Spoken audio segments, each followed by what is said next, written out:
everybody, and welcome back to the Bourbon Bar. I'm Holden. And I'm Casey. And today we have a little bit of a little book to bring your way. This is Little Book Chapter 8, Path Not Taken. This is a rye, well, kind of. The first rye in the Little Book series. It's more like a bur rye. There is a bourbon in there, which is actually the highest age shaded thing in the blend. But we'll read that blend off to you in a moment. But more importantly, what is the proof on that bad boy, Casey? This guy's coming in at 59.1% alcohol per volume, which is in total 118.2 proof. Little Book rye. It's a rye, everybody.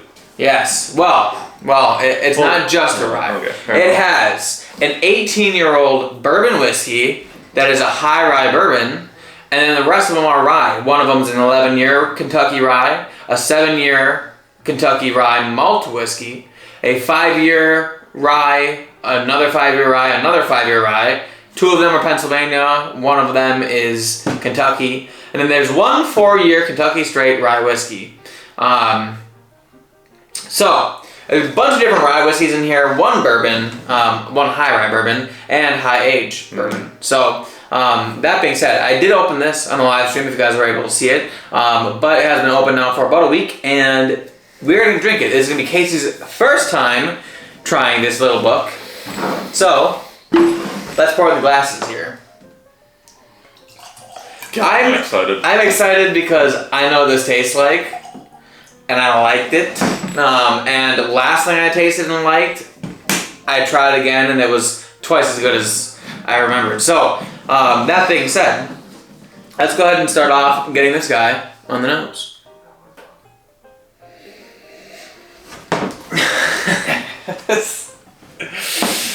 It's such a change of pace from what we just drank, which was the Maker's Mark. By the way, if you guys haven't seen that video, go check it out.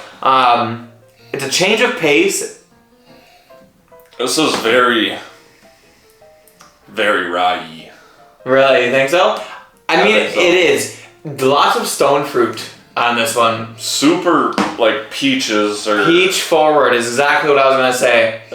There's a classic dill note that you get. It's only a slight dill. It's not a High West dull rye type of dill, but it's there. Yeah, it's perfumey.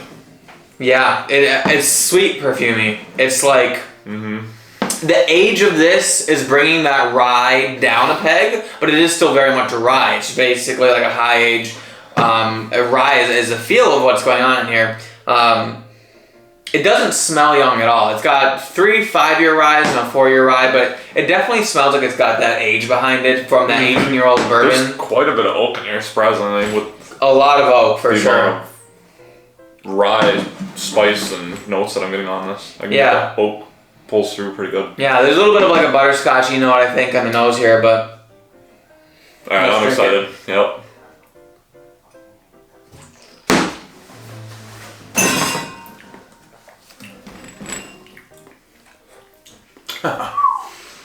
That stone fruit comes right over onto the palate. It is very stone fruity. Peach, like fresh peaches though, not like peach rings. I mean, there's a little bit of that like sugary peach ring in there, but like very much peachy, apricot-y in the stone fruit aspect. There's a good amount of heat, kind of like mid to back.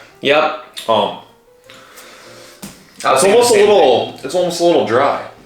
There is a slight dry aspect of that oak coming through on the palate here, especially in the finish with a little bit of that like mouth sappening-ish, as we always like to say here at the Bourbon Bar. It's very sweet on the front of the palate. As soon as it hits your tongue, it's like a burst of like, I don't even know what the heck it is. It's like that like vanilla butterscotch stone fruit. Yeah, it's like a cobbler almost. Yeah, like a peach cobbler. Oh, that actually sounds so good. I've never had peach cobbler in my life. I've only recently started eating peaches, like fresh peaches, which are slowly becoming one of my favorite fruits because they're delicious. So I'm very well versed in what peaches taste like right now.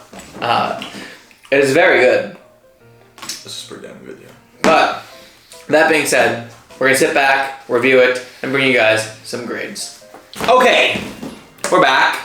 We graded this, and there's a large gap.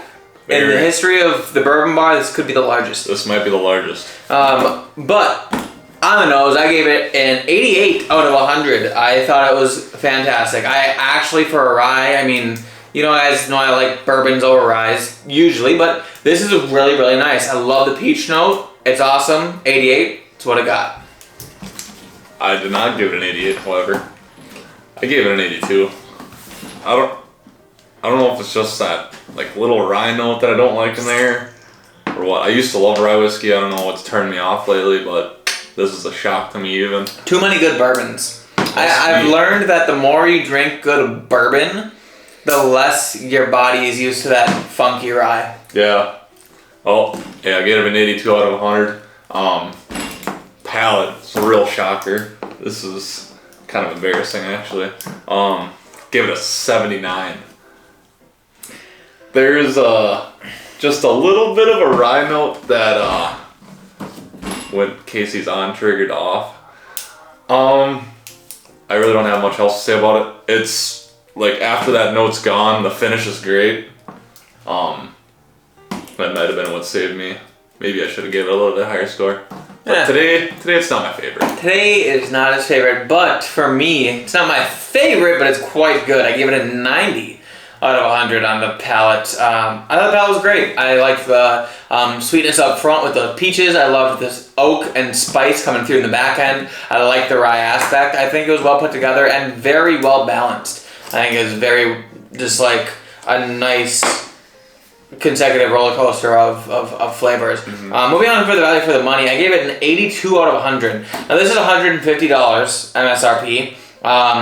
I actually was able to score 2 bottles because I thought maybe he would want one, and one of them was 170. So it's definitely out there for about that 150 to 170 to almost some places 200. I gave it an 82 for the value for the money. It's a lot of money for what you get here. True. And I gave it a 76 for the value for the money. Today's just not my day for this little book. I also thought about what other people would pay for it, and I know a lot of people aren't a fan of just Bookers in general, so I don't see why they buy the higher end of Bookers, which is Little Book, even though this is blended. But this is an experiment. Little Book is more like the experimental. Right, true.